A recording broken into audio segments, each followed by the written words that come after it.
Boa noite a todos e a todas. Obrigado por estarem nos assistindo nesta noite. Meu nome é Dilson Ferreira. Eu, Wander Soares e o Fábio Mortara somos coordenadores executivos do PNBE, Pensamento Nacional das Bases Empresariais. Nós conduziremos a reunião de hoje. O Wander e o Fábio serão mediadores e o Fábio fará o encerramento. O conteúdo deste evento certamente trará importantes informações para todos nós sobre um dos maiores problemas que nosso país está passando, que é o nível da educação, em particular o nível de educação do sistema público de escolas. E esperamos, nesta noite, podemos discutir, apresentar, perguntar e ter a resposta da orientação do professor Tizioni a respeito desses problemas e das medidas que recomendamos e gostaríamos que fossem tomadas. Para tratar desse assunto, agradeço muito, em especial, a presença do professor Walter Vicioni. Obrigado, professor, por aceitar nosso convite. Estando conosco esta noite, compartilhando sua vasta experiência na área de educação, mormente na educação para a formação profissional. Parabéns, professor, pela grande contribuição do SENAI, que, sob a sua liderança, permitiu que maiores e milhares de jovens atingissem um competente nível profissional. Logo mais, o Wander trará a apresentação formal, para uma apresentação formal do professor, com devidos detalhes a respeito da experiência. Agradeço aqui o apoio do Instituto Cordial, o Instituto Cordial que nos auxilia na administração técnica dos eventos. Agradecer a FECAP, que é parceira no projeto de lideranças empresariais cidadãs, e a Confederação Nacional de Serviços.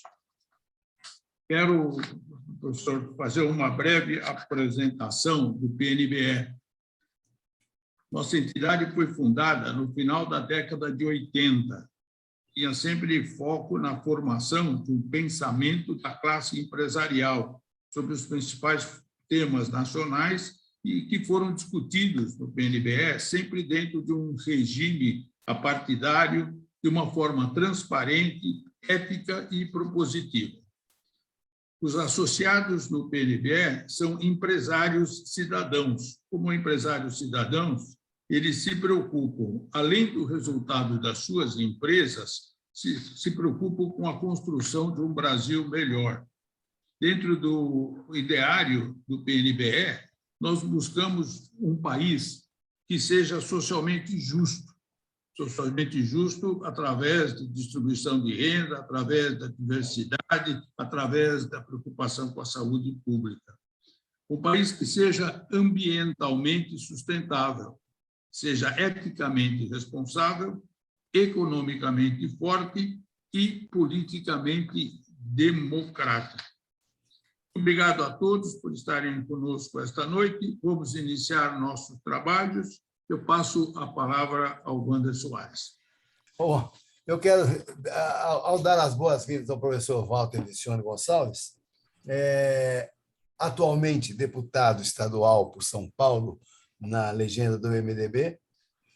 O professor Walter é formado em Pedagogia pela Universidade Mackenzie de São Paulo, pós-graduado em Administração e Planejamento da Educação pelo International Institute for Educational Planning, da Unesco, na França, especialista em Gestão de Qualidade pelo Instituto de Matemática, Estatística e Computação Científica, da Unicamp, formado em Gestão de Programas de Cooperação Internacional pela Faculdade de Economia e Instituto de Estudos Avançados da USP, membro do Conselho Curador da Fundação Arnaldo Vieira de Carvalho, que é mantenedora da Faculdade de Ciências Médicas da Santa Casa de São Paulo.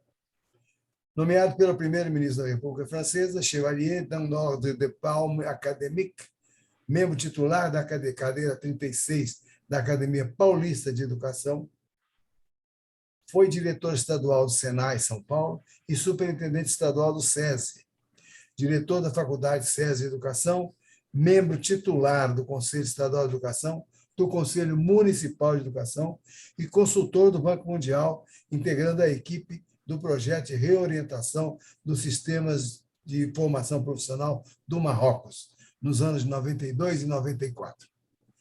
Portanto, é com grande prazer que vamos hoje ouvir um especialista em educação, com todos os títulos possíveis, e vamos passar agora a palavra ao professor Walter. Professor Walter, somos todos ouvidos.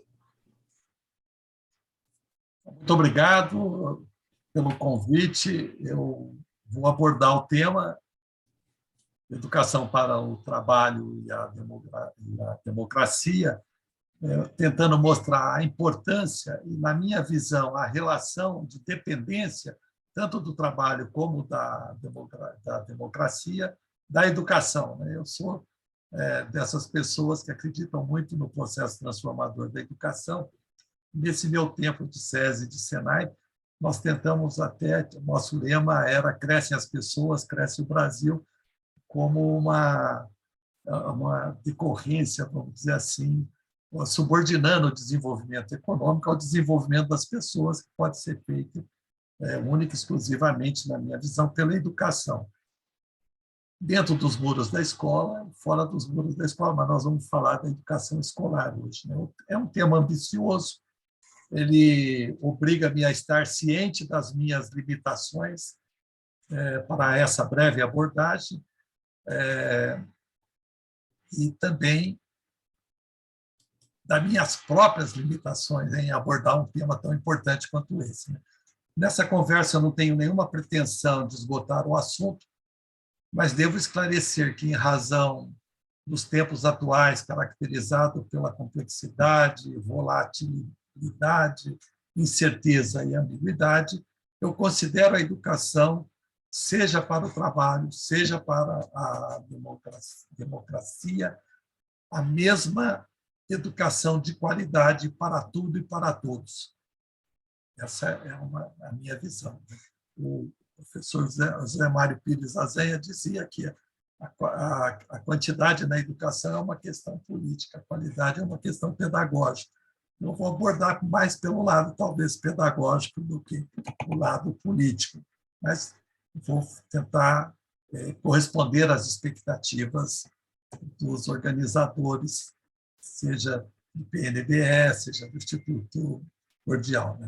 Eu acredito muito que a educação é a porta de entrada para a igualdade e que ela contribui tanto para conservar quanto para mudar valores, crenças, mentalidades e práticas. Eu até recomendo, se vocês já não viram, uma publicação feita pela OCDE, a leitura desse relatório Educação no Brasil, uma perspectiva internacional. Acho que foi uma encomenda do Todos pela Educação. É um relatório bastante completo, que abrange toda a educação básica e superior no Brasil, o acesso, o atendimento escolar, resultados da aprendizagem, mercado de trabalho, a alocação, uso eficiente dos recursos humanos, materiais, financeiros, aborda a questão da gestão escolar e o clima escolar e o bem-estar dos alunos. Eu recomendo essa leitura porque eu tirei de lá alguns highlights, tipo o seguinte: a cobertura educacional no Brasil, que mostra alguns resultados positivos e negativos desses highlights.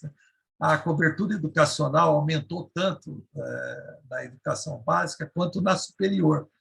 Embora em 2018 a taxa de matrícula de crianças menores de 3 anos, de 0 a 3, tenha sido de apenas 24% dessa faixa etária, a matrícula na pré-escola dos 3 aos 5 anos foi de 86%. E tem que se observar que a média do OCDE é de 85%. mais uma vez, a gente vê a questão da qualidade, aqui, da quantidade sendo atendida, mas os processos educacionais que lá ocorrem não me parece que estejam alcançando o resultado de ter uma educação igualitária, com equidade para todos, né? Ainda, como highlight, cerca de 100% das pessoas é universal o atendimento de crianças de 14 a 18 anos nos anos iniciais da educação fundamental. E quase 80% dos adolescentes de 15 a 18 anos, 80% desses 100%, né? Porque só pode entrar no ensino médio com o pré-requisito de ter educação fundamental completa. Então, 80% estão concluindo, estudam hoje nos últimos anos da educação fundamental. E mais de 50% hoje vão para o ensino médio. A gente tem fora, outros 50% não estão lá no ensino médio. Também cresceu a oferta do ensino superior no Brasil nesse período, sobretudo, na minha opinião, em razão do FIES. O crescimento se deu da oferta, ele se dá muito mais pela iniciativa privada do que pelos serviços públicos dos institutos superiores de educação do Estado, né? Mas, com tudo isso, as disparidades ainda permanecem, né? Eu, por exemplo, entendo que o FIES ele provocou um desequilíbrio na oferta, né? Hoje, de cerca de 30 mil cursos superiores que é oferecido no Brasil, por exemplo, 90% estão na área de ciências sociais e ciências humanas. Não está errado isso, eu estou observando, estou criticando o desequilíbrio. Só vão 10% para as áreas tecnológicas, para as ciências exatas, digamos assim, para as engenharias, tá? Em razão de uma medida que facilitou muito a expansão do ensino privado no Brasil, o que não é ruim, é bom que seja assim, esses acessos, só que ele foi descontrolado, provocando um pouco esse desequilíbrio. Então, persistem problemas que eu resumiria da seguinte forma: os indivíduos mais vulneráveis, né, continuam enfrentando problemas de acesso, de permanência, e muitos jovens não têm concluído o ensino, né? E não têm concluído os seus estudos, né? Em 2018, quase metade das pessoas na idade entre 25 e 64 anos não haviam concluído o ensino médio. Portanto, nós temos aí em torno de 47% dessas pessoas que não concluíram o ensino médio. Isso, em relação aos países da OCDE, é o dobro da média das pessoas que não concluem o ensino na OCDE. A média na OCDE é de 22% dessa população de 26, dessa faixa etária de 25 a 26 anos que não conclui, né? Então, nesse mesmo ano de 18, apenas 18% das pessoas entre 25 anos e 64 haviam concluído o ensino superior, o que também mostra que é menos da metade da média da OCDE, que registra 39%. Né? Então, eu estou pegando um pouco essas estatísticas para entrar um pouco mais no cerne da questão, para onde eu quero concluir, né? Nos anos iniciais do ensino fundamental, nós sabemos, 100%, quase 60%, ele é universal, tal, né? E nas faixas de ensino, a gente tem, vamos dizer assim, 100%, vamos falar desse modo, nos primeiros anos do ensino fundamental, 80% das crianças, digamos, de 11 a 14 anos, nos últimos anos do ensino fundamental. Então, a taxa líquida está em torno de 80%, né, nos últimos anos do ensino fundamental. E isso significa que 20% dos adolescentes de 11 a 14 anos não estão matriculados nessa etapa de ensino.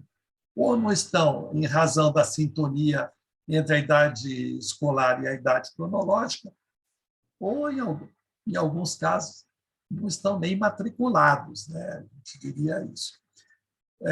Ainda como um highlight, né, da população de 18 a 29 anos, 59% do quintil mais pobre não havia concluído o ensino médio. Essa taxa é muito maior que a taxa equivalente ao quintil dos mais ricos, que é de 8%. Então, está aí grandes disparidades, né, da questão socioeconômica no Brasil, dessa desigualdade. Né? E ainda um dado da formação profissional, que eu diria que apenas 11% dos alunos brasileiros têm acesso a programas profissionais e ao ensino tecnológico. Eu acredito que essa estatística não leva em conta os cursos informais do Sistema S, porque se é uma estatística do MEC de 11%, eu acredito que são só os cursos regulares que lá estão registrados. Mas, ainda assim, são poucas o acesso à formação profissional e ao ensino tecnológico. Os estudos também demonstram, né, aquilo que eu consegui ver nesses últimos dias, né, que uma forte relação entre educação e mercado de trabalho. Né? Eu diria, assim, de uma forma resumida, que cada vez mais a educação, cada vez mais necessária para acesso ao trabalho, em especial para ingresso em empregos de qualidade que pertencem ao setor, digamos, moderno da economia, cada vez mais necessária para isso, cada vez mais insuficiente em razão da rápida evolução tecnológica. Já há um certo descompasso sobre as ocupações do futuro, sobre essa mudança, essa mobilidade no mercado de trabalho. Enfim, eu tenho a impressão que a educação estaria melhor, principalmente a educação básica, preparando as pessoas para o trabalho e não para a empregabilidade, em razão dessas dificuldades de vislumbrar o que será no futuro, quais serão essas profissões. Né? A questão do empreendedorismo acaba tomando uma importância também bastante fundamental. Mas há também, e eu acho que aí eu estou um pouco mais dentro desse tema da democracia em foco, né? Há uma ideia de que há também uma relação muito estreita entre educação e regime político. Não é sem razão, Montesquieu, lá na sua obra O Espírito das Leis, ele estabelece essa relação entre o tipo de regime político e o sistema educacional. Para Montesquieu, no Espírito das Leis, é impossível uma república sem educação republicana. Então, se a gente levar isso para o que está disposto, por exemplo, na Constituição da República Federativa do Brasil, a gente vê que há uma dependência forte, essencialmente essa dependência é em função do sistema educacional brasileiro. Né? Esse sistema, tal como ele é hoje, na minha maneira de entender, ele torna muito frágil a nossa democracia, mas muito mesmo. A gente corre muito risco sobre isso, né? Sobre as pessoas, sobre um sistema que não ensina a pensar, que não ensina a criar a autonomia. Eu li recentemente num livrinho chamado Le Macroscope, né, do Joël Rosnet, que ele foi presidente daquele Museu La Villette, na França, que é um museu muito dinâmico. Ele escreveu um livro chamado Le Macroscope, dentro dessa coisa da teoria da complexidade, em que ele diz que o homem, né, para ver o infinitamente pequeno, ele criou o microscópio, e com isso a saúde, a medicina teve um avanço extraordinário. Para ver o infinitamente longe, distante, ele criou o telescópio. Né? E com isso a gente conseguiu ganhar aí o espaço, enfim, conhecer todos os planetas, essas trajetórias todas. Né? Mas a complexidade dos nossos dias, para ver um infinitamente complexo, a gente só tem uma ferramenta, que é o cérebro, é aprender a pensar. Né?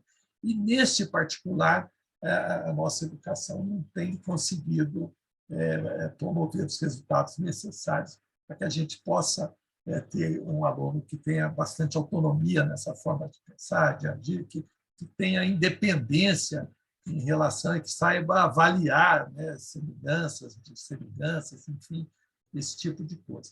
Ainda nessa questão da relação entre educação e democracia, eu também posso recorrer a Dewey, a John Dewey, um grande educador americano que reconheceu no seu livro Democracia e Educação, escrito lá em 1916, qualquer coisa assim, ou desta época, né, afirmando que uma sociedade democrática deve conceder oportunidades educacionais iguais.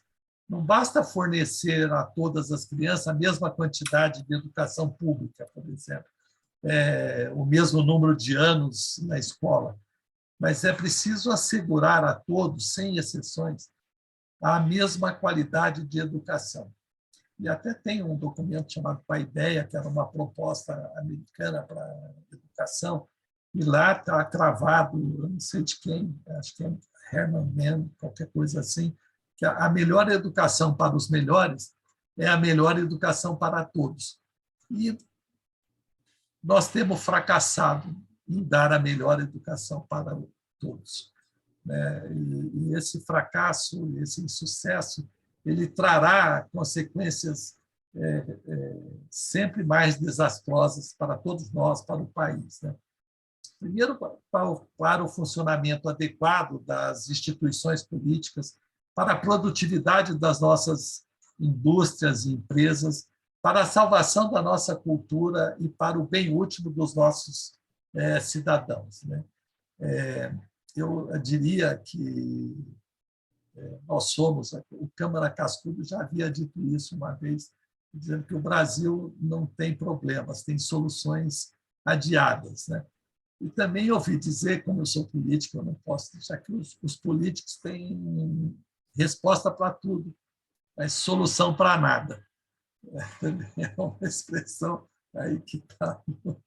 Nós falamos muito e não temos solução para nada, mas eu vou tentar apresentar aqui alguma solução. Então, não faltam aqui no Brasil diagnósticos, estatísticas, avaliações educacionais nacional e internacional, seja do processo, seja de produto. Todos os diagnósticos mostram claramente que a educação brasileira, e muitos reconhecem isso, não está mais em crise. Ela está em decadência. E essa decadência está agravada pela pandemia do Covid-19.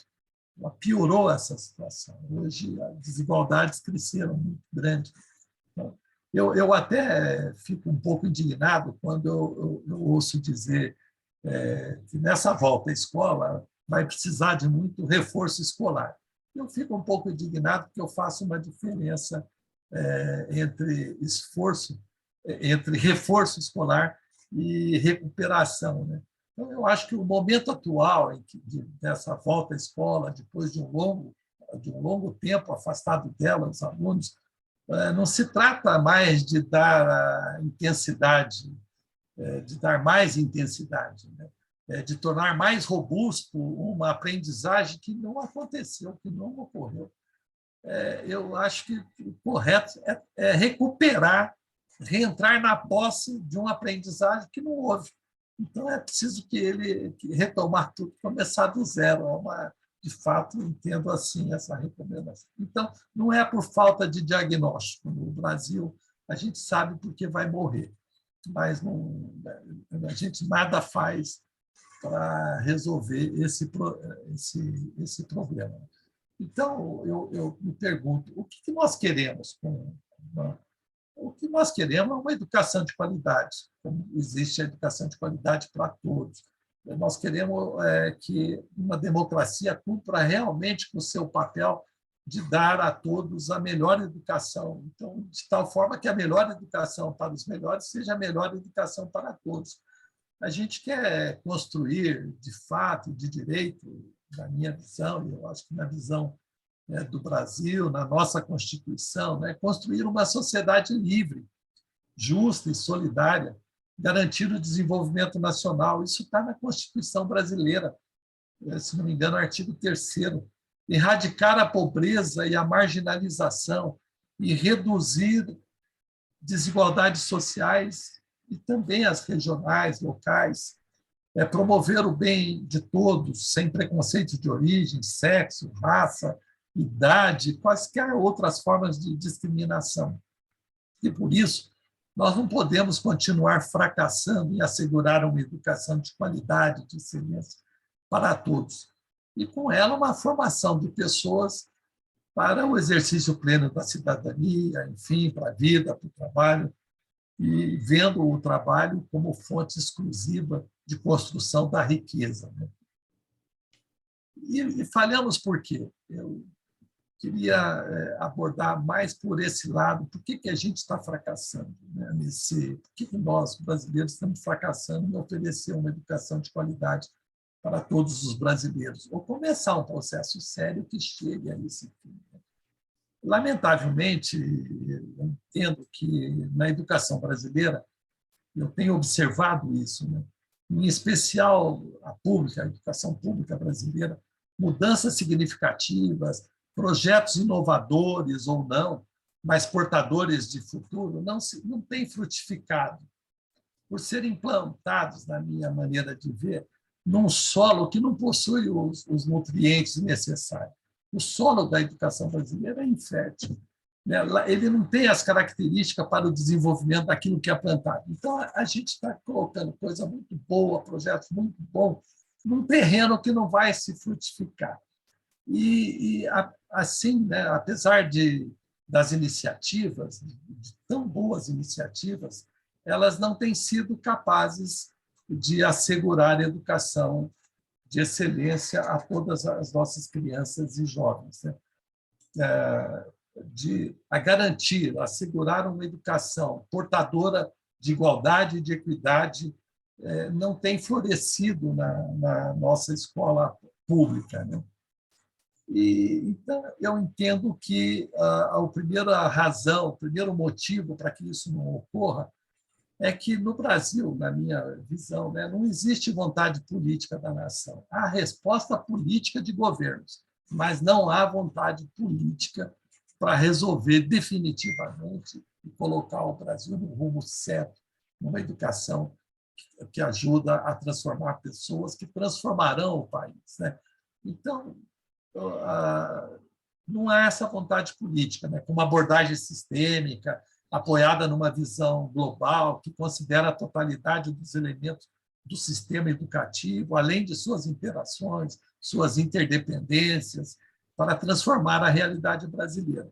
O que existe, como já disse, é uma vontade política, que não decorre, o que não existe. Ao invés de ter uma vontade política que decorra de um projeto de nação, é uma vontade política que vai ser resultado de um projeto de nação. No lugar disso, há respostas políticas. A gente tem tido resposta política, apoiada em apenas parte de um todo, de uma complexidade que é hoje o mundo. Essa complexidade, a gente, tudo faz parte, tudo está interconectado. Volta aquela ideia de que a borboleta bate asa na China e provoca terremoto no Brasil. Então, só querendo exemplificar, na minha maneira de ver, hoje comentei com o Luiz, o novo ensino médio, para mim, é uma resposta política, não é uma vontade política. Por que eu entendo isso? O que levou a um novo ensino médio, vamos dizer.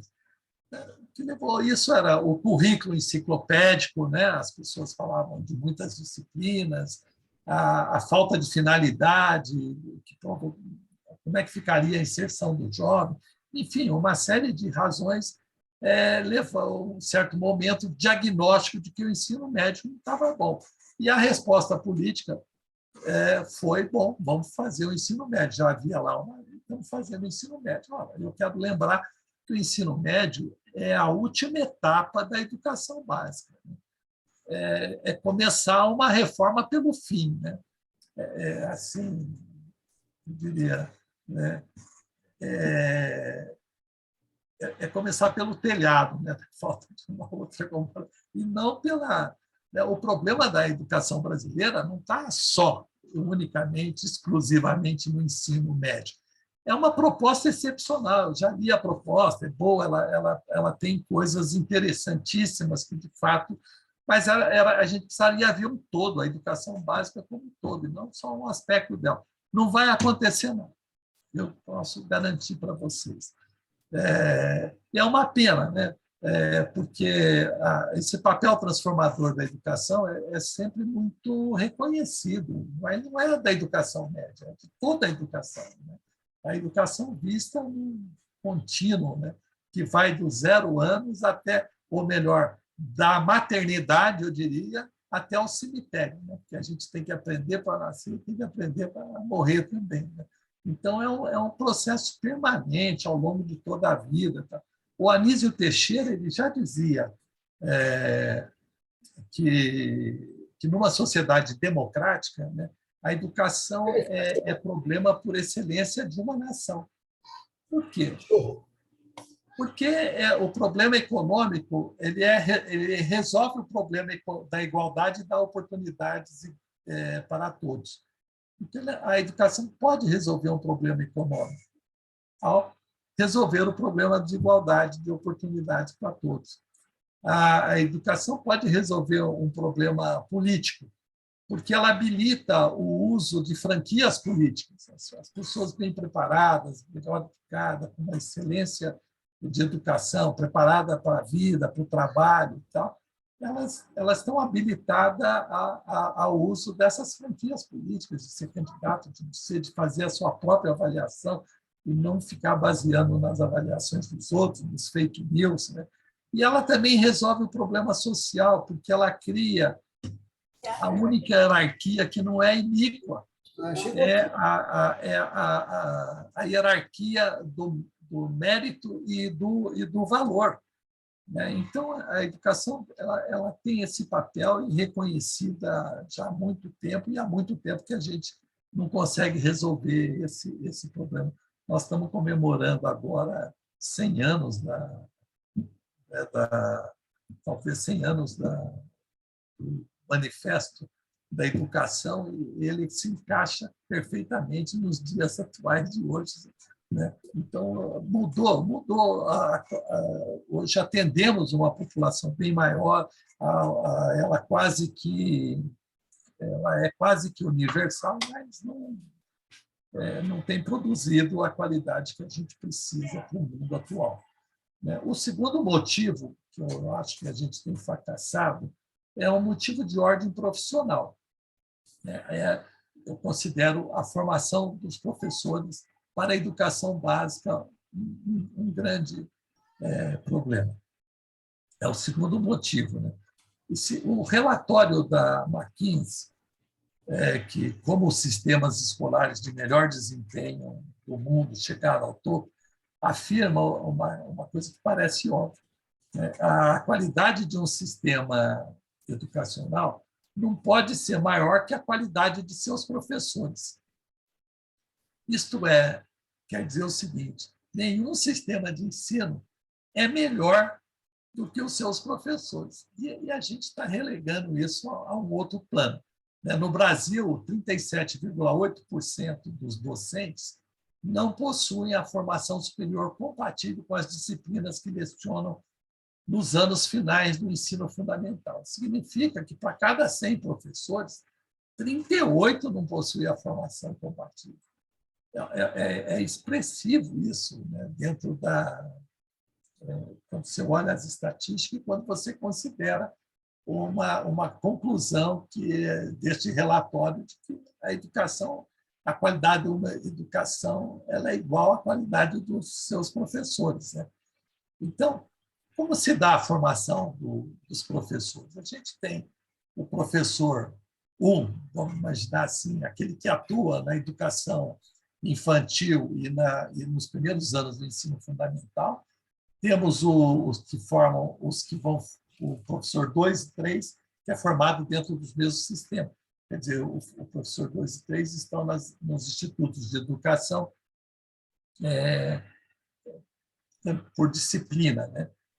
O que eu quero dizer é o seguinte, que para a educação infantil, né, a descontinuidade, e aí falo sempre isso, é um pouco do passado, de saudosismo, né? Que a descontinuidade da escola normal de formação para professores primários, eu sou egresso dessa escola, lá no Instituto de Educação Dr. Francisco Tomás de Carvalho, nós tínhamos lá o curso normal de formação de professores primários. A descontinuidade disso trouxe uma tarefa árdua e complexa para os cursos de pedagogia, mas muito árdua mesmo. Atribuir ao curso de pedagogia essa tarefa de formação de professores para a educação infantil e os primeiros anos do ensino fundamental não correspondeu bem às expectativas da melhoria de qualidade que isso poderia proporcionar. Eu penso ao contrário, inclusive, ponto para discutir isso, né? Na minha opinião, acentuou os problemas, mas serviu para uma resposta política, né? Quando você estuda outros sistemas, estatística produzida pela Unesco e tal, mostra que as escolas os sistemas de alto desempenho têm professores formados no ensino superior, com mestrado, com doutorado, atuando lá na educação infantil, atuando no ensino, na educação básica, por exemplo, né? Então, hoje nós podemos falar com certo orgulho que os nossos professores que atuam na educação infantil e nos primeiros anos do ensino fundamental têm um curso superior, melhorou a estatística, mas é uma resposta, na minha opinião, também política, né? E não uma resposta de vontade, né? De nação, de um projeto de nação. Olha, como é que o caso do curso de pedagogia, a resolução número 1, lá de 2016, do Conselho Nacional de Educação, ele mostra, dando uma olhada naquilo, a gente percebe claramente a complexidade curricular exigida para um curso, né? Além do mostra lá também um forte desequilíbrio entre a teoria e a prática. E o que é pior, ela não tem atraído os melhores alunos, os melhores concluintes do ensino médio. É uma das últimas opções, entrar na faculdade de pedagogia, que hoje, não que eu seja contra isso, eu não sou, mas que hoje é quase que 100% à distância, né? É curso de R$ 199,99, e sem exigir muito esforço do aluno. A gente sabe que a educação ela baseia-se no esforço do aluno. Eu não posso pagar o Wander para aprender inglês para mim, tenho eu que faço esse esforço, né? Então, mas hoje a gente tem muito, principalmente nesses cursos aí que estão sendo autorizados, né? A gente sente isso, que o aluno que opta por aquilo lá é a última opção dele, né? Então, lamentavelmente, o curso de pedagogia, eu sou pedagogo no sistema antigo, quando a pedagogia não formava o professor, formava especialistas em educação, para trabalhar com orientação educacional, com administração escolar, com supervisão escolar, eram as opções da época, e não professor do antigo curso primário, como é hoje. Então, tentaram lá uma grande modificação, mas, na minha opinião, isso é um fracasso. Por outro lado, a formação dos professores para os últimos anos da educação fundamental e para o ensino médio, ela apresenta pouco espaço para a formação pedagógica. O foco tem sido o bacharelado. Se você olhar o currículo, você vai perceber isso. O foco é o bacharelado. É formar o matemático, o físico, o químico, o biólogo, e não o professor dessas disciplinas. É muito pouco o que se oferece nisso e tem muita pouca relação com a prática de ensino nas escolas. Na minha época, tinha uma disciplina chamada prática de ensino, em que você sorteava o ponto, ia para o instituto, onde você estava lá para uma sala, os seus colegas do curso normal te acompanhavam, o professor te acompanhava, depois de 15 minutos, essas aulas tinham duração de 15 minutos, você voltava para a sua sala de aula E aí todos os amigos, os colegas e os professores, e o professor criticavam, né? Fazia uma avaliação bastante crítica. Isso não tem mais, foi substituído pelo estágio, né? Bom, além então, dessa questão que eu acho que tem um problema da formação, que é um dos motivos da formação dos professores, que é uma das razões por que a educação brasileira tem falhado, há um outro problema de valorização desse profissional. Não só da recompensa, do recurso de pagamento e tal. Eu não me refiro a isso, eu estou me referindo mais à valorização dos professores, marcada pelo prestígio, pela queda na escala de prestígio, né, ocupacional. Hoje, temos muito isso. Na hierarquia das profissões, o professor já não está mais no topo, ele está numa outra posição. Então, não se trata, como eu disse, de poder econômico, mas é do poder social. Estou falando aqui do poder social, da distribuição de honra, de prestígio social. A gente se levantava quando o professor entrava na sala de aula, a gente não tinha violência contra os professores, esse prestígio acabou. O meu professor de português era um professor, ele era juiz de direito, Jacinto Elias da Rocha Brito. Eu estou fugindo um pouco, mas ele dizia que a diferença entre ele e o professor, ele dava 12 aulas no Instituto de Educação, a diferença entre ele e o professor é que ele podia dar 12 aulas e o professor não podia julgar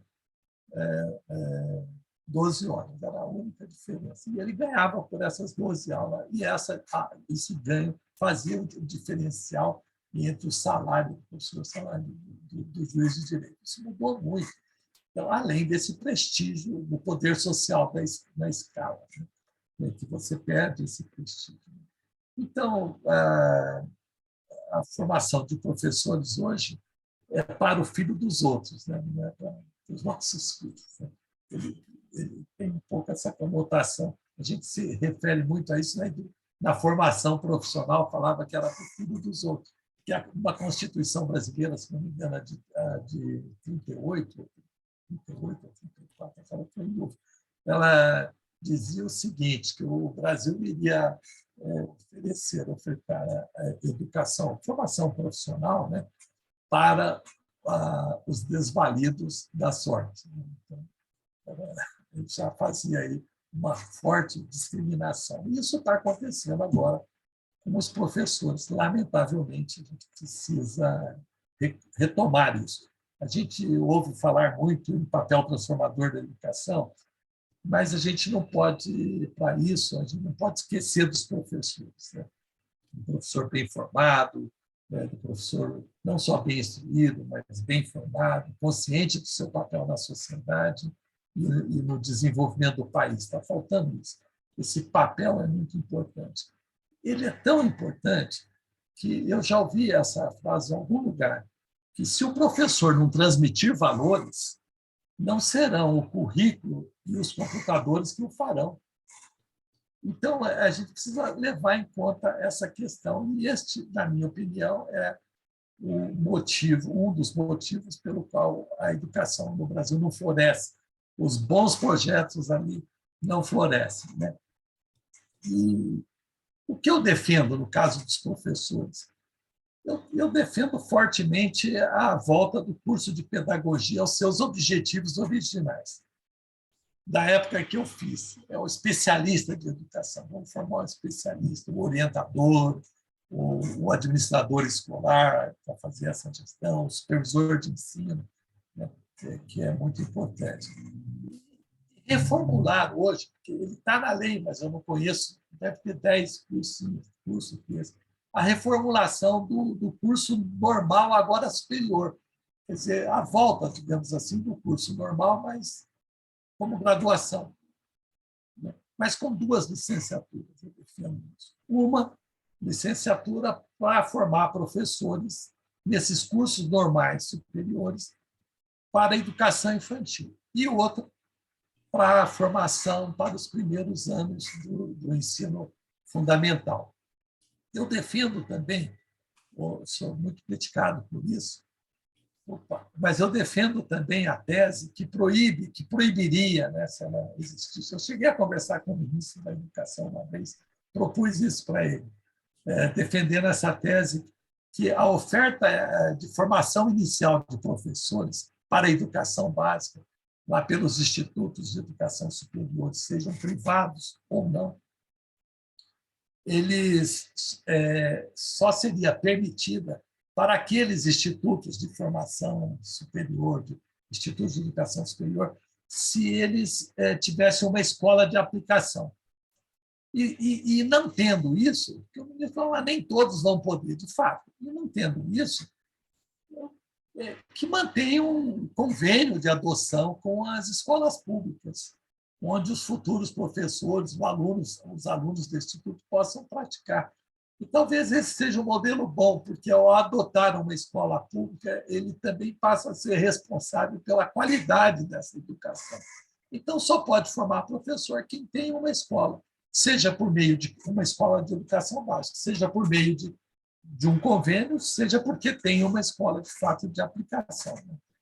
E defendo também a ideia de que a formação de professores ser isolada, separada da formação do bacharelado. Você tem que ter as duas coisas. O conteúdo para formar um matemático, por exemplo, ele tem que ser, ele é diferente, na minha visão, do conteúdo que o professor precisa ter para ensinar os alunos. E ele não precisa ter todas essas bases. Ele precisa saber ensinar o que é básico, o que é necessário para que o aluno possa brilhar na vida. Ele tem que brilhar. Eu fui diretor da Faculdade SESI de Educação e o projeto pedagógico dessa escola, eu ajudei, coordenei esse projeto muito. Primeiro, ele tem foco nas áreas de conhecimento. Né? Forma o professor de ciências da natureza, de ciências sociais. Muita gente me perguntou, bom, mas não tem concurso para isso? Não tem. Né? Mas o SESI está precisando desse professor e nós vamos contratar esses professores. E todos os alunos do SESI que estão nessa faculdade são contratados. Eles também assumem o compromisso de residência escolar. Tem uma disciplina chamada Prática de Ensino, que consiste em 20 horas semanais na escola do SESI.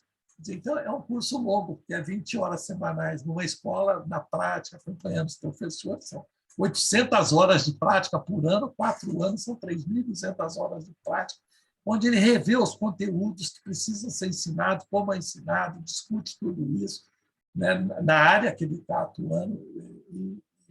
E, finalmente, não há problema nenhum, porque ela é uma disciplina chamada Prática de Ensino, com característica de residência escolar. Tem ainda o estágio supervisionado, mas o estágio não é uma coisa assim. A gente sabe muito, eu tenho percebido isso, que o estágio tem sido muito uma ação entre amigos. Né? Então, dando uma ideia de que é possível fazer isso, é possível ter uma escola de forma diferenciada para formar professores. Né?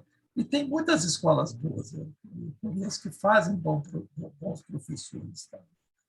O terceiro motivo, na minha opinião, para que a educação brasileira não seja esse solo fértil. Né? O terceiro é um pouco mais pedagógico, eu diria, num certo sentido, porque ele diz respeito à estrutura e funcionamento da escola. Né? Todas as propostas de transformações pretendidas são implementadas num sistema de ensino cuja estrutura e funcionamento corresponde ao modelo dos séculos passados. Né? Na minha opinião, pior ainda, eles dificultam uma aprendizagem personalizada, com foco no aluno como um todo, com foco nas necessidades do aluno. Desde o início do século passado, a escola pública brasileira ela tem a mesma estrutura e a mesma forma de desenvolvimento do currículo escolar. Né? Ela tem uma organização vertical, que corresponde à seriação do curso, com uma duração de 1 ano, com 200 dias letivos, em cada um dos anos, cada uma das séries, ao final de cada ano, há uma avaliação educacional que considera basicamente a assiduidade e o rendimento do aluno durante o ano. Em cada série há um conteúdo específico, há uma disciplina a ser ensinada, né? E cada disciplina tem a sua própria carga horária semanal. Por que eu estou dizendo tudo isso? Porque eu vou abordar a questão do tempo como fundamental para uma educação de qualidade, né? E é isso que eu quero. A organização horizontal é a distribuição espacial dos alunos, é a distribuição dos alunos em grupos instrucionais, né? Pelos diferentes séries ou anos, né? É feita por meio do grupo clássico, primeiro A, primeiro B, segundo C, aquelas coisas que nós conhecemos bem, que são fixos por pelo menos um ano, né? E geralmente decorrentes da sintonia, porque esse é um indicador também mundial, né? Entre a sintonia, a idade cronológica e a idade escolar. Eu me lembro muito bem que aqui no estado de São Paulo nós tivemos um programa de aceleração de estudo, né? Sempre que o aluno não tinha essa sintonia, ele era chamado a voltar à escola no recesso escolar do final do ano, dezembro, janeiro e tal, e passar por estudos intensivos para voltar a matricular na série que correspondia à idade escolar. É também uma resposta política a um indicador mundial, né? Que o pessoal costuma avaliar a educação na Unesco, na OCDE, essa relação, essa sintonia entre idade escolar e idade cronológica. Então, a gente tem dado muitas respostas políticas, né? Então, em última análise, né, os alunos são controlados por turmas fixas, né, organizados em séries, da mais simples para a mais complexa, cumprindo currículos lineares, fixos no tempo. Está lá. São tantas aulas semanais dessa disciplina, tantas daquela, o ano tem 200 dias, esse aluno está fixo por um ano e tal. É uma coisa bastante organizada em função do tempo, do fator tempo. Então, toda estrutura e funcionamento fundamenta-se nisso, nesse fator tempo. Né? Num tempo que é fixo, mantido constante, enquanto o aprendizado varia. Uns aprendem, outros não aprendem, ou uns aprendem no momento certo, outros não aprendem no momento certo. Então, o que deveria ser fixo deveria ser o aprendizado, e não o tempo. O tempo que tem que variar. Né? Então, a gente, desde cedo, nós aprendemos. Aliás, no meu curso de pedagogia, que, aliás, foi um excelente curso no Mackenzie, nós tivemos diante deste desafio, né? O nosso professor de didática nos dizia que o maior desafio da pedagogia era assegurar foco nas necessidades do aluno e na sua autonomia para construir seu próprio conhecimento. E, para isso, a melhor relação aluno-professor é um professor por aluno. Mas isso é tão impossível que o desafio ficava nesse de você conseguir assegurar, né, essa forma de atender um ensino, digamos assim, personalizado, sem ter que ter um professor para cada aluno, mas tendo um professor para grupos de alunos, como economicamente não dá para ser de outro, só na época dos reis. Né? Então, esse é o grande desafio da pedagogia, né? Atender individualmente as necessidades de cada aluno. Né? O aluno como protagonista do processo de aprendizagem, essa questão de personalizar o ensino, e, para isso, a organização tem que ser diferente dessa organização vertical, dessa organização horizontal. Um exemplo que eu vou recorrer aqui, eu não sei se eu estou com tempo, esqueci de controlar meu tempo, é a progressão continuada. Um bom exemplo, dentre tantos outros, e que diz respeito a uma excelente proposta. Né? A progressão continuada ela acaba se transformando num fracasso, né? Popularmente chamado de promoção automática. Mas não tem a ver uma coisa com a outra. A progressão continuada é reconhecer, né? Foi a busca, né, da individualização do ensino. foi a maneira que se encontrou na época para que os professores, ou ainda até hoje está funcionando, para que os professores pudessem conduzir os alunos de tal forma que os alunos pudessem aprender no seu ritmo próprio. Tanto que o sistema acabou sendo organizado em ciclos, né? Ciclo, mas continuou fixo, né? Continuou bastante fixo. Muito bem. Ainda sobre esse exemplo da progressão continuada, né?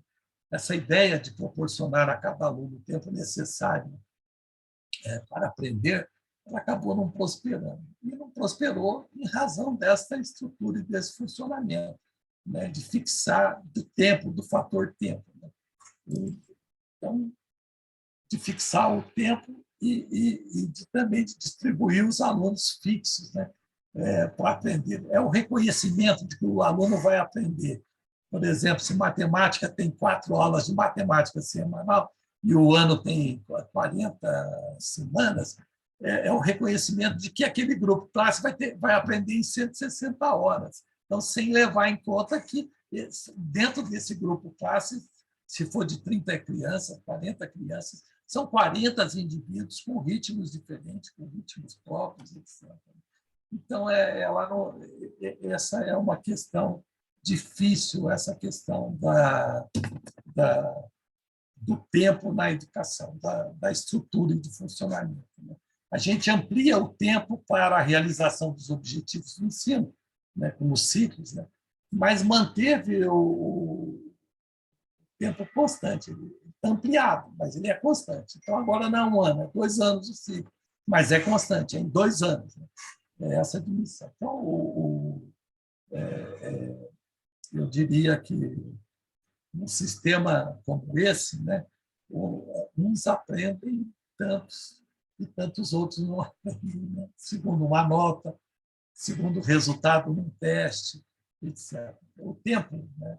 A minha conclusão, por exemplo, dessa questão da estrutura é que o tempo necessário ao aluno é o melhor indicador para demonstrar suas habilidades e competência no objetivo de ensino.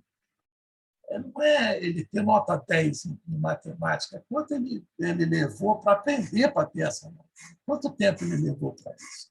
Ele precisou de mais tempo, de menos tempo? Eu não sei se eu estou me fazendo entender, eu peço desculpa, mas eu reconheço que os alunos aprendem em ritmos diferentes e a gente precisa garantir isso. Né?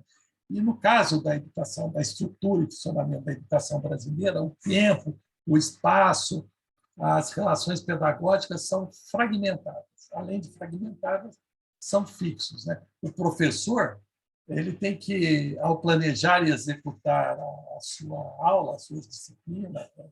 Eles ajustam e enquadram essa atividade, né, docente deles num tempo já definido e igual para todos os alunos. Esse é um problema. Ao final do ano letivo, são aprovados para prosseguimento de estudo, para conclusão, o aluno cujo ritmo de aprendizagem está mais próximo e adequado do ano letivo, dos 200 dias, ou seja, no tempo fixado para aquela disciplina. É o que conseguiu aprender. Né? Esse pode ser promovido para a série seguinte ou para... Então, a gente é um sistema que não está focado concretamente nas necessidades, digamos assim, dos alunos. Por último, a minha visão, o quarto motivo, né, que não floresce os bons projetos no Brasil, essas mudanças, né, é a gestão dos sistemas escolares. Né? E aqui eu vou ficar mais no MEC em razão do tempo. Né? Essa questão dos sistemas escolares, hoje até tem uma lei tentando criar um sistema educacional nacional. Eu acho que essa lei é um desmentido como é que eu diria, ao Manifesto da Educação, porque o que o Manifesto da Educação criticava era a centralização. Né? Agora, em vez de ter sistemas estaduais, municipais ou federal, nós vamos ter o Sistema Nacional de Educação. unificar tudo isso, como se o aluno que estuda próximo aos afluentes do Rio Amazonas tem a mesma necessidade do aluno que estuda aqui na Avenida Paulista, em São Paulo. Essas coisas são extremamente complicadas. Então, esse é o quarto motivo, a gestão de sistemas escolares. E aqui eu vou no método. Eu entendo que entre as inúmeras causas da crise educacional brasileira, agora a decadência, sem dúvida nenhuma, eu não tenho dúvida disso. Posso ser muito criticado, isso eu não tenho nenhuma dúvida. Destaca-se a presença desnecessária, dispendiosa e perturbadora de um órgão central para essa área no governo federal. O MEC, na minha opinião, é um dos grandes responsáveis, é o quarto motivo, não pela ordem de importância, é o quarto que eu estou citando. Claro. Professor, nós temos ainda muito pouco tempo para concluir, tá? Eu vou concluir. Então, para concluir, como se diz na Assembleia, né, o MEC, na configuração atual, é o retrato perfeito e acabado da hipertrofia do Estado. A gente precisa urgentemente avaliar e rever o papel do MEC e a presença do MEC no nosso sistema educacional. Então, faz todo sentido, né, num princípio, numa Constituição federativa, num país, uma república federativa, né, o princípio federativo do atendimento às reais demandas locais e regionais.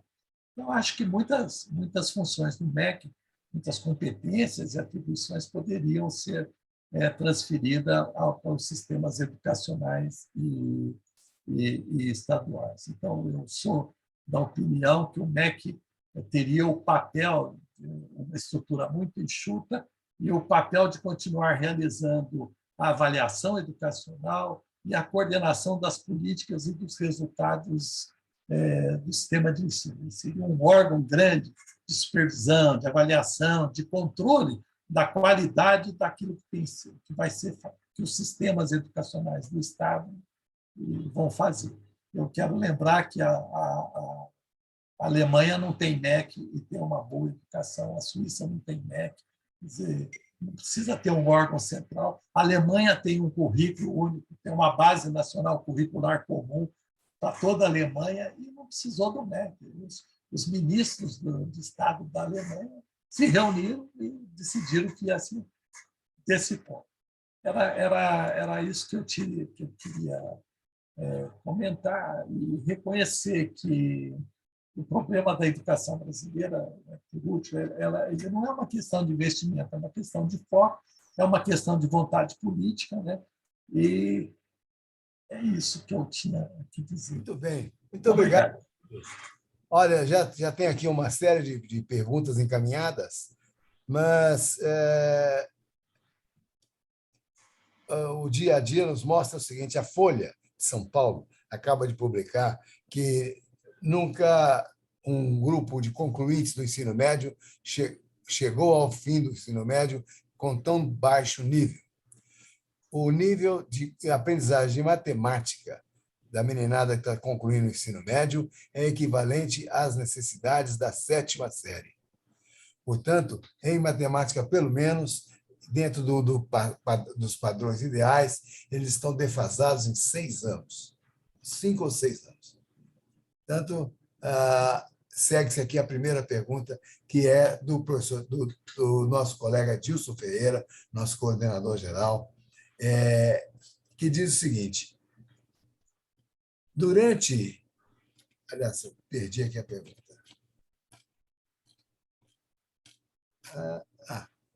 Ele pergunta como, nesses 2 anos de pandemia, os sistemas educacionais sofreram duras perdas na qualidade do aprendizado. Quanto o sistema S foi afetado? E quais são as ações que estão sendo tomadas para recuperar o tempo perdido? Você tem ideia disso? Eu deixei o sistema, o SESI e o SENAI por aposentadoria em 2018. Né? Mas eu acompanhei alguma coisa assim de longe do que foi feito, O Senai certamente teve bastante dificuldade, porque normalmente a metodologia do Senai, tanto nos cursos de aprendizagem industrial como nos cursos técnico e também na educação superior tecnológica, hoje o Senai tem 16 faculdades de tecnologia, eles são fundamentados muito no método do aprender fazendo, quer dizer, muito prático. Assim, né? Então, nós temos essa figura do aprender fazendo prevalecendo. Né? Então, na impossibilidade de ter o aluno nas máquinas, nos laboratórios, trouxe bastante dificuldade. Nem tudo o Senai conseguiria fazer isso por simulações, por algum outro tipo de processo. Requer o presencial, requer a mão na massa. Né? Então, nós tivemos eu não posso falar pelo Senai, porque eu 19, 20, 21, não estava lá, eu conversava com as pessoas apenas. Né? Então, de certa forma, foi muito difícil para o Senai fazer isso. Eu acredito que o Senai tentou resolver como todo mundo resolveu, né? Em casa, o aluno estudando, e ficou faltando a prática, que provavelmente eles vão tentar gerar agora. Na formação profissional, eu entendo isso, no ensino técnico e tal, mas principalmente na formação profissional, não tem como, ou o aluno sabe abrir uma rosca helicoidal no torno, ou ele não sabe. Não tem 50% de rosca helicoidal, 20, nota 10, nota isso. Né? Ou ele sabe fazer com qualidade, ou ele não sabe fazer. Então, eu acho que o Senai teve muitas dificuldades nesse processo de formação de técnicos e tecnólogos. Tecnólogo um pouco menos, mas tem muita atividade laboratorial e na impossibilidade da presença, eu acho que alguns grupos foram organizados, grupos menores que iam, enfim, mas houve um momento que nós estávamos absolutamente sem aluno, acredito nisso. Né? Perfeito. Na educação básica, né, que é o SESI, o SESI tem uma estrutura muito boa e tem um sistema que foi criado em 2007, um sistema de ensino bastante efetivo e tal, cujo foco, já desde 2007, não era no livro didático, não era no material didático, não era no que muitos sistemas chamam de sistemas apostilados. O foco não era esse, o foco já era no professor, como o professor usava aquele material. E isso veio criando nos alunos uma autonomia, né? Já vinha criando um sistema, um clima, né? De protagonismo, de autoria. Isso facilitou um pouco a atuação do SESI, mas foi muito prejudicado ainda. Né? O SESI, na minha opinião, está se transformando numa escola de elite. Né? Aquilo que era gratuito passou a ser pago, né? Um pouco elitizante, né? Dizer, não tem essa discriminação, mas as pessoas que comprovam não poder pagar, não pagam. Então, tem essa possibilidade. Mas os alunos tiveram acesso, têm materiais, e quando não tinha, o SESI conseguiu fazer. Então, eu acho que o SESI conseguiu sair melhor do que o Estado. Né? Houve uma certa aprendizagem, que ainda, que nesse caso, não é recuperação, é reforço. Vai precisar de reforço, bastante reforço ainda, para consolidar conceitos, consolidar práticas, né, que não puderam ser. Era isso que eu... Tem uma pergunta aqui agora do nosso colega Fábio Mortara, que ele diz o seguinte: como podemos fortalecer a democracia com tamanha desigualdade socioeconômica no Brasil e com uma educação que nos deixa em piores colocações em todos os rankings mundiais de educação? Como você conseguirá, no mínimo, diminuir essas diferenças, essa desigualdade, trabalhando com uma educação de nível tão precário, digamos? Então, a minha resposta acho que volta um pouco naquilo que eu falei. Eu acho que a gente está precisando de uma vontade política, uma vontade da nação de melhorar isso. Ou seja, a educação não é responsabilidade única e exclusiva dos professores, dos pais, é da sociedade brasileira como um todo. Infelizmente, eu não vou falar elite, porque a gente tem gente muito boa da elite, eu vou falar o poder dominante hoje, ele parece que ele quer que a situação continue desse jeito, que o Brasil continue numa possibilidade, não tenha, tem que continuar desse jeito, porque desse jeito eu posso manipular, eu posso fazer aquilo que eu quero, as pessoas não entendem bem e tal. Eu penso isso, né? Tem muita gente achando que o nosso presidente é um democrata, né? Tem muita gente que acha isso. Eu não consigo entender isso, né? Nas camadas, etc. Então, eu acho que o que precisa, na minha, é uma vontade política de mudar, mas aí não é reforma mais. É revolução, é mexer em todas as estruturas, é mexer nisso. A gente tem que imaginar um negócio meio louco. Eu montei uma escola, desculpa eu falar mas um conjunto de pessoas eu coordenei aqui em Pompeia. Vocês podem visitar, se quiserem, uma escola de nível médio, em que a grade curricular, vou chamar de grade, né? Eu chamo de organização curricular e desenvolvimento do currículo, mas a grade curricular, que distribui aquelas aulas semanais por disciplinas, ela só existe porque, de uma forma burocrática, e a gente não conseguiu mudar isso, os alunos que entram do ensino médio de lá, que entram numa faculdade, precisam apresentar um histórico escolar. Mas então a gente faz um histórico escolar, sim, para ele apresentar. Mas o nosso histórico escolar é, na verdade, o portfólio. O que você fez, o que você sabe fazer ao longo de todo o tempo. Eu não tenho lá uma relação de grade. Todos os professores estão lá em tempo integral. Não é 2 aulas de geografia, 3 disso, 4 daquilo. O professor está à disposição do aluno, a gente estuda lá chama, na verdade, não é projeto, deixa eu fugir o nome, vou lembrar daqui a pouco, né? Você tem temas, né, gerais e os professores se encontram no tema, todos eles se encontram naquele tema. E aí não tem distribuição de 4, isso tem a necessidade do aluno, o aluno precisa ficar mais com um, mais com o outro, e ele está à disposição dos alunos, né? Então, na medida que você desenvolve, a gente não está olhando mais a disciplina. Essa divisão do conhecimento em disciplina é uma coisa muito criticada hoje, né? E eu acho que tem que ser assim mesmo, tem que ser criticada. Não tem... A disciplina é uma especialização, é lá para frente, né? Então, não é aqui. Então, por que eu estou falando? Estou respondendo à questão do... Não, a questão realmente das diferenças sociais, essa coisa toda. E como mudar? Eu acho que precisa ter ousadia, né? E ousadia não é uma forma de saber. Ousadia é uma forma de ser. Então, eu acho que nós temos que ser ousados e tentar uma mudança.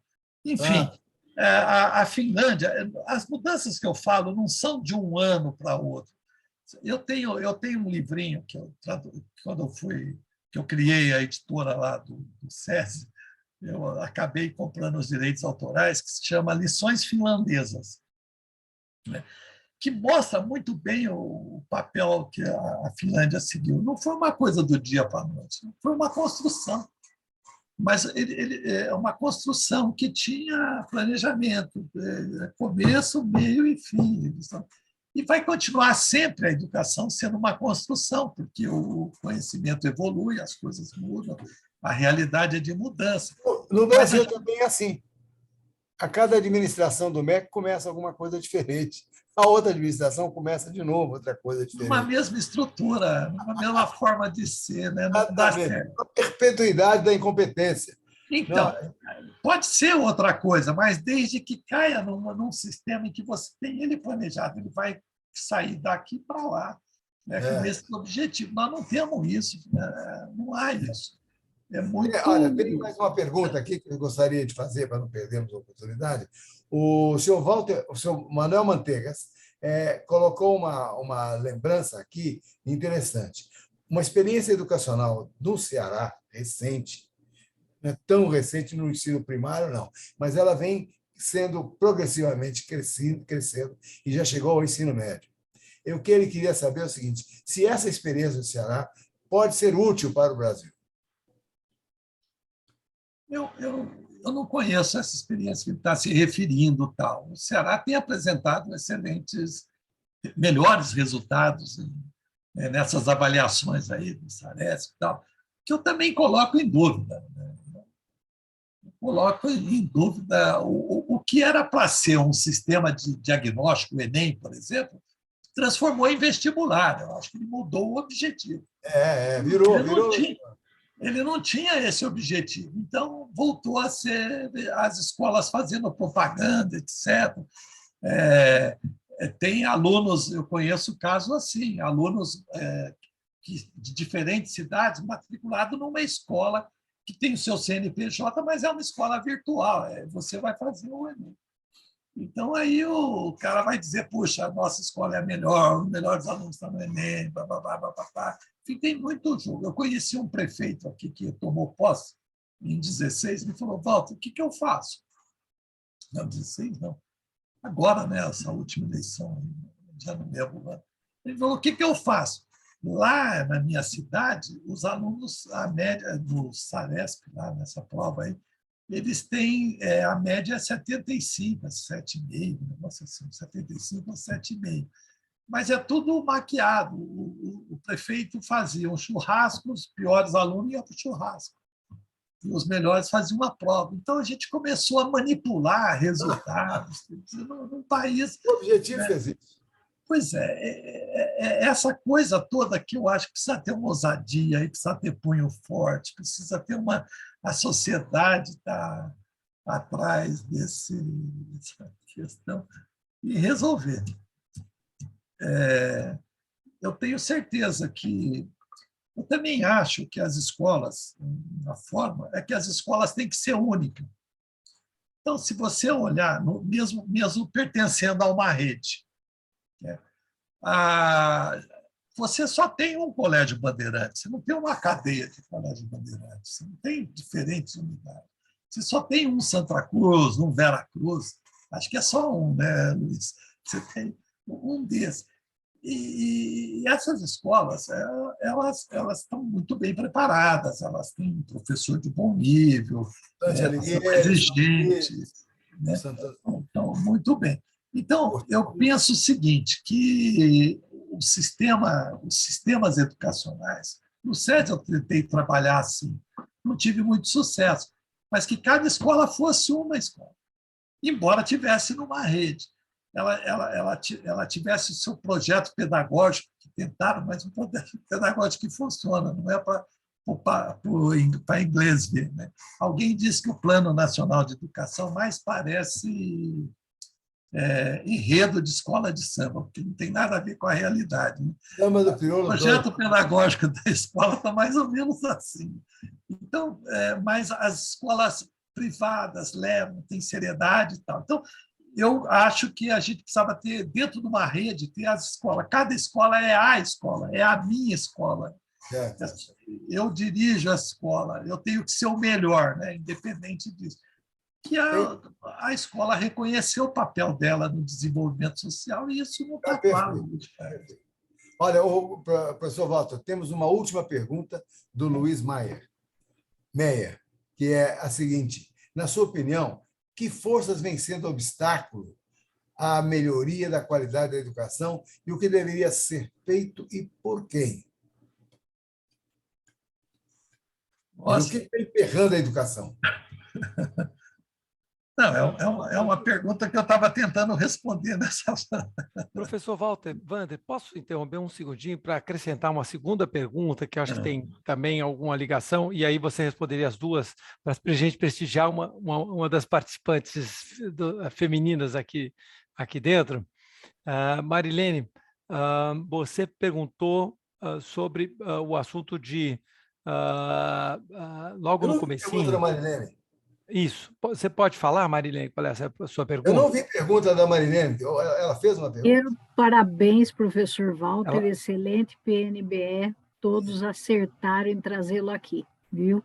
Concordo inteiramente com a questão do MEC. O MEC, eu fui coordenadora do IBMEC em Campinas, e a gente vê que o MEC vem de quando em quando e não tem uma continuidade de trabalho. Então, nós vamos discutir isso aí, não é? A pergunta que eu fiz foi o seguinte: como o senhor vê a Comissão de Educação e Cultura da Assembleia Legislativa do Estado de São Paulo? Como é que ela está agindo? Quer dizer, está sendo mais proativa? Porque, de fato, nos preocupam essas notícias sobre a educação no Estado de São Paulo. Obrigada. Olha, eu diria que é inexistente. Ela não existe. O que eu sinto é que há muito corporativismo político, de sindicatos, de associações, está muito em torno disso, e virou um círculo vicioso, né, a respeito de paga, não paga, dá aumento, não dá aumento, enfim, é um negócio assim, e não tem nenhuma discussão, pelo menos nos 10 meses que eu fiquei lá. Você sabe que eu não estou lá há muito tempo, né? Eu queria estar nessa comissão, mas, lamentavelmente, não tinha vaga lá para mim, ela é muito controlada, mas eu acompanho de longe. Eu não vi nenhuma discussão relevante, a não ser a discussão sobre salário, sobre isso. Aliás, eu estou assim, eu estou muito decepcionado com a política. Não era isso que eu esperava quando eu cheguei lá. Uma coisa assim que não me... precisa mudar lá também. Tem que mudar tudo. Né? É uma outra preocupação, é um individualismo muito grande, as pessoas não estão preocupadas com o bem comum, ou discutir grandes temas como esse. Eu estou numa comissão, presido uma comissão de atividades, aliás, eu estou em 7 comissões, porque meus colegas do MDB, quando eu cheguei pelo noviciado, eles então saíram das comissões e me botaram como titular. Então, estou em 7 comissões, é um trabalho, e participo muito delas, etc. Essa comissão de atividade econômica, eu diria para você que a única coisa importante que discutiu nos últimos tempos foi essa lei, que foi muito boa. Eu fui o relator dela, de 27 emendas que a gente construiu e conseguimos construir essa lei dos produtos artesanais, do queijo, desse tipo de coisa, que facilitou muito a vida das pessoas. O resto fica discutindo moção de repúdio, de não sei o quê, que o Dória falou mal do Bolsonaro, não sei aonde, no repúdio, não sei o que lá. A gente fica em umas discussões, falar, que não levam a nada, está enxugando o gelo. Eu não sei se nesse período agora, em razão da pandemia, em razão da campanha que está começando aí, mas eu fiquei muito decepcionado. A Comissão de Educação na Assembleia não existe para discutir educação, para verificar os problemas. Bem. Ela quer chamar o secretário para prestar conta, mas ela não debruça sobre os problemas, não analisa problemas. Tá? Então, olha, no começo eu fiquei até chateado de não estar lá na comissão, mas depois eu falei, olha, Deus tem um olhar muito bom para mim, tem me protegido dessas coisas, de estar em lugares que a gente não vai discutir. Muito bem. Muito obrigado, professor. Eu vou devolver a palavra agora ao ao seu Gilson, que deverá passar ao Fábio para encerramento. Som. Obrigado, Wander. Excelente atuação na coordenação. Walter, muito obrigado pela riqueza de informação, pela sua atenção com a nossa plateia aqui, com as perguntas, e um tema de interesse tão grande, tão importante e tão geral. Então, mais uma vez, agradecemos, damos os parabéns pela contribuição que você fez ao longo de todos esses anos para o ensino e continua fazendo, e agradeço muito ter estado conosco. O Fábio gostaria de ter feito a sua apresentação, gostaria de ter feito o controle de todas as perguntas e gostaria de ter a despedida agora final, o fechamento final. Então, era desde o início, como principal convidador seu, né? Ele gostaria de ter feito isso, mas não podemos deixar que ele faça o encerramento agora. Fábio, muito obrigado pela sugestão, pela ideia e por ter trazido o Walter para a nossa reunião de hoje. A palavra é sua, Fábio. Professor Walter, é sempre um prazer enorme recebê-lo. Acho que as suas ideias e propostas vêm com muita sabedoria e mostra a complexidade que é pensar a educação nesse país e, mais ainda, face a face, a questão da democracia, que é o foco dessa nossa conversa de hoje. Como essa conversa vai ser editada, né, eu vou abrir uma raríssima exceção e vou pedir licença para Gilson e Wander para pedir para o Luiz fazer de forma muito objetiva a pergunta final dele e o professor Walter para uma resposta muito objetiva. E, desde já, convidar todos que estão aqui conosco a se juntarem ao PNBE, que é uma entidade, enfim, não corporativa, de empreendedores que querem um Brasil melhor, um Brasil economicamente mais forte, democraticamente mais robusto, socialmente mais justo e ambientalmente mais sustentável. Luiz, com a palavra, bem rápido, promessa, e professor Walter, mais rápido ainda. Obrigado, gente.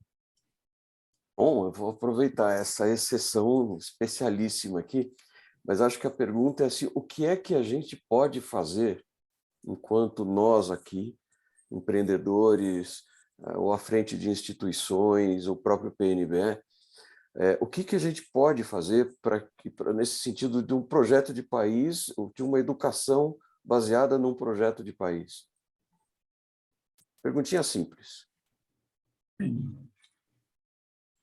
Então, hoje, como nós estamos, né, eu, de fato, acredito que a gente precisa mexer politicamente, né, na questão da educação, em governantes, né, que estejam comprometidos com isso, né? São questões... E ter um plano nacional de educação que seja, de fato, um plano, não para 10 anos, né, mas até para mais anos, né? Mas que você tenha uma progressão, digamos assim, em fase, etapa. E quando pensar a educação, pensar a educação de fato como um todo, né? A gente não pode... Eu voto na questão da resposta política, para agradar a mídia, para dizer na mídia, né? Eu tenho visto por aí governantes, eu fiz isso, eu fiz aquilo, mas é tão pontual e não dá certo que é triste, né? Eu, por exemplo, fico chateado de ver um projeto como Progressão Continuada, que é o reconhecimento da individualidade dos alunos, dos ritmos próprios, né, não avançar, porque é mal compreendido, porque não foi bem explicado, porque não chegou na ponta, né? Então, é difícil, né, depois de muitos anos, como nós estamos hoje, você me falou para eu ser objetivo, né? Mas eu diria que a gente precisa, de fato, uma nova legislação. Não é que nós precisamos de novas diretrizes, de novas BCN, isso está muito bom, mas é colocar isso, o que eu acho que é mudar esse terreno, é fazer esse terreno de uma outra forma, que a legislação brasileira ela não é tão ruim, ela é boa, ela tem coisas excepcionais, as diretrizes curriculares nacionais, as diretrizes para a formação dos professores, para a formação inicial e continuada dos professores, a Base Nacional Comum Curricular, o ensino voltado para a competência, para as necessidades dos alunos, enfim, está moderníssimo esse negócio. Só que onde que você vai plantar isso? O problema é o terreno, é você consolidar esse terreno. E, para mim, o terreno significa devolver para o Estado essa responsabilidade de aplicar isso, que é pouco mais. O MEC tem um outro papel mais de controle, né? E começar um processo de valorização dos professores, de todos os elementos que entram nisso daí, né? De formação. Está muito mal. Eu não sei te responder assim objetivamente, mas, para mim, continua sendo a forma de organizar a educação escolar brasileira. Mudar a forma de organização da educação brasileira. Mas há outras variáveis. Nessa forma tem o professor, tem o gestor, tem a forma de financiamento, né, tem a valorização desses processos, tem que trazer a inclusão da família no acompanhamento. Enfim, transformar isso numa responsabilidade da nação, né? Então, eu não sei se eu te respondi, porque é bastante teórico. Eu diria para você que eu saberia fazer. Uma vez me falaram assim, pô, você podia ir para o MEC. Não, eu vou fechar se eu for no MEC. Precisa acontecer um montão de coisa. Tinha uma pessoa lá no Instituto, lá no Instituto de Planejamento Internacional, que foi ministro da província de Vitória, na Austrália, né? Ele disse que ele ficou tão ansioso quando ele foi nomeado que no dia que ele tinha que tomar posse, ele chegou cedo lá no ministério, lá na província de Vitória. E aí ele afirma assim, e a porta estava fechada, porque eu cheguei cedo. Se eles soubessem o que ia acontecer, eles nunca teriam aberto a porta para mim, né? Então, ele realmente mudou o papel eu me baseei um pouco nele, ele mudou o papel do MEC dele, né? Ele devolveu para a escola, para a comunidade, realmente pensar nisso. Ele tinha uma forma de financiamento comum e uma forma diferenciada de financiamento das escolas, por meio dessas avaliações da família, não era só avaliação da escola, etc. A avaliação no Brasil está complicado, não sei se você sabe, mas o Saresp, por exemplo, uma cidade pequena, os professores de uma escola aplicam da escola A, aplica na B, o da B aplica na A. E eles se encontram e dizem assim, olha lá, hein, o que você vai fazer com o meu aluno? Porque isso está valendo dinheiro, né? Está valendo recurso. Luiz, eu não respondi a sua pergunta, mas, olha, sinteticamente é isso. É mudar a estrutura, a organização, a gestão dessas escolas, mas de uma forma radical. Muito bem. Fábio. Muito bom, professor Walter, Dilson, Wander e todos que nos acompanharam e todas que nos acompanharam hoje. Enfim, essa tarde foi memorável no sentido da questão que é complexa, que claramente desafia o Brasil e a todos nós, e até educadores absolutamente experimentados, como o professor Walter Vicione. Sucesso na sua gestão como deputado estadual na Assembleia, professor, e nas suas ações, enfim, na área de educação, e a gente espera que o senhor recupere também um pouco mais de fé no processo democrático e de que a democracia pode ser aprimorada, e esse tem sido também um dos focos aqui do PNBE. Muitíssimo obrigado a todos os que estiveram conosco e até um próximo evento do PNBE que teremos muito brevemente.